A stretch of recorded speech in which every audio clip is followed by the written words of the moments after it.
Welcome to the Write Good Books podcast, the audio companion to writegoodbooks.com. Hello, dear listeners. This is Scott Michael Childers, and not Jason Bougger today. The past few weeks since our last recording date have been really crazy, and Jason's come down with a really bad cough, preventing him from actually doing any recording unless we pause the microphone every 3 seconds or so. So I'm flying solo today. Today I'm going to do a really quick talk on setbacks. Not for you as a writer, but setbacks for your character.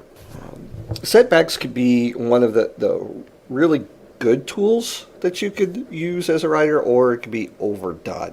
Setbacks can come in several different flavors. One is a setback caused by, say, an act of God or nature or something outside of anyone else's control. Your characters are walking up a mountain path, an avalanche hits, they have to turn back or scale the mountain face or whatever. It creates a new obstacle, it creates a new challenge, it creates a place where you can use the characters, show off some skills, show off some weaknesses. Having this type of natural setback is really good for that type of revelation. It can also be used to spark tension if you, say, have a group of people trying to do something. Some people handle setbacks better than others, so why not have some of your characters handle setbacks better than others? Some will get freaked out. Some will remain calm, almost annoyingly calm. Others will think through it logically. Others will use their gut. These type of things, again, show more of the character, create some conflict, maybe set up something for a larger conflict down the road, some foreshadowing.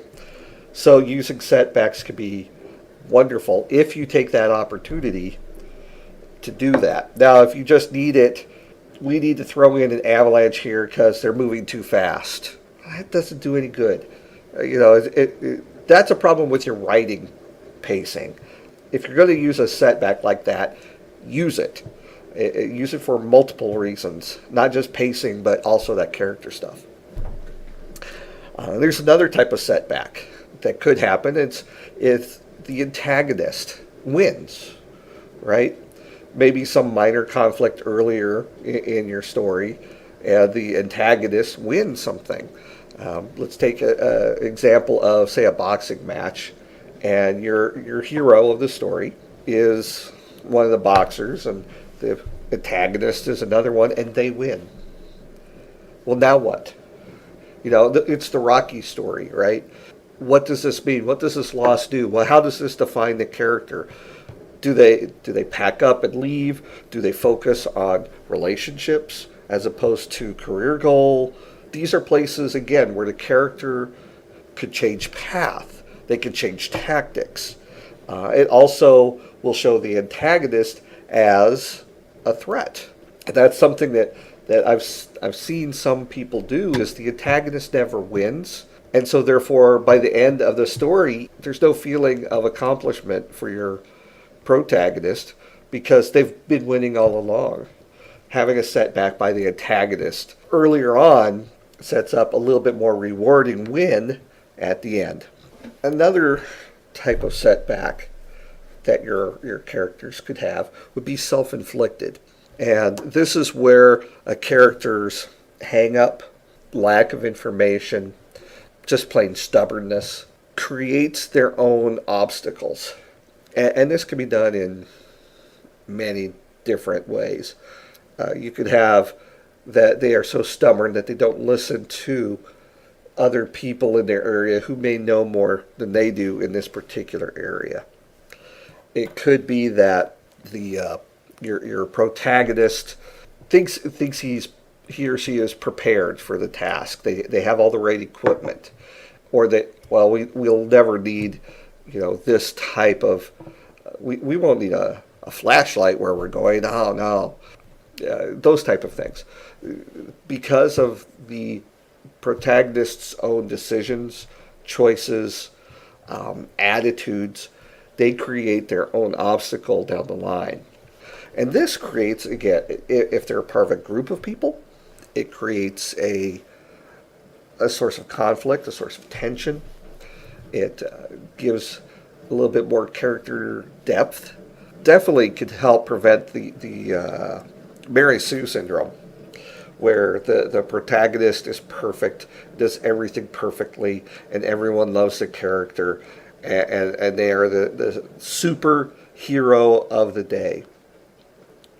And by giving them some sort of setback, whether it's one of the three before, but specifically the self-inflicted setback, really can humanize the character, make them a little bit more believable, perhaps, if you had been setting them up as this great know-it-all, do-it-all, and then there's this setback that really helps bring them, makes them more likable. I'll give you an example. In Raiders of the Lost Ark, right? You see Indiana Jones in the opening, and he's going through all these things, and he's being very successful, and he does all of this correctly.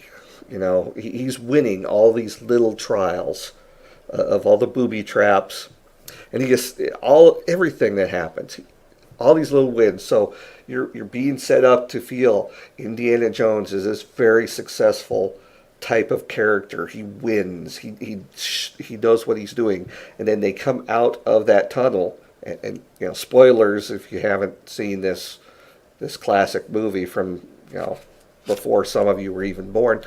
He comes out of the tunnel in this opening scene and immediately loses the object that he was going for. Major setback, shows that he is not infallible. And I think that is a moment where many of the audience members grew to love Indiana Jones, or at least started that, because he's very competent, very successful, even stylish, right? There's kind of this aura of he's a great movie hero, and then he loses. It's a setback, and that changes in that case, the viewer's relationship to the main character. And doing that with your written characters can help create a little bit more interest in your protagonist.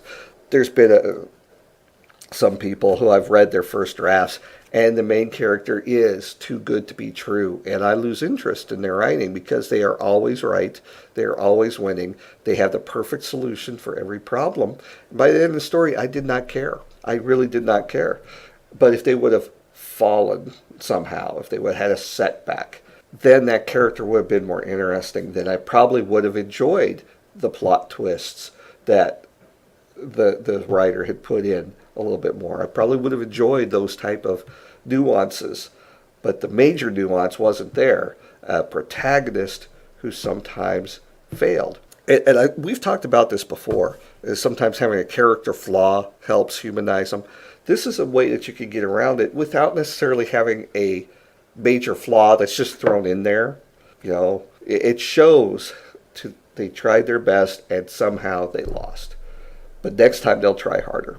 And in some cases it could foreshadow or show this entire relationship in a nutshell between protagonist and antagonist. So let that be a word for you. Don't be afraid to have your characters fail, whether it's through some natural occurrence and it changes the plans, whether it's by an active involvement from another party, usually the antagonist, but maybe not. Maybe they get a setback from a third party who has nothing to do with the main goal, but it does set them back. And the main point is to show how they get around that setback created by this third party. And of course, the self-inflicted setback gives you a chance to flesh out the character. Maybe the side characters as well. How do they react to this? Makes the character more believable. Makes the rest of the story a little bit more interesting because they could fail. And so maybe they'll fail again later on. So those are the setbacks. I'm sure Jason and I will probably spend more time on maybe each one of these, or if you have other questions, let us know. Feel free to contact us, writegoodbooks.com, where Jason does a lot of blogging, and these podcasts are hosts. And then you'll also see contact information for both of us there. So hopefully next time you'll hear both Jason and I, and otherwise, keep writing. See ya.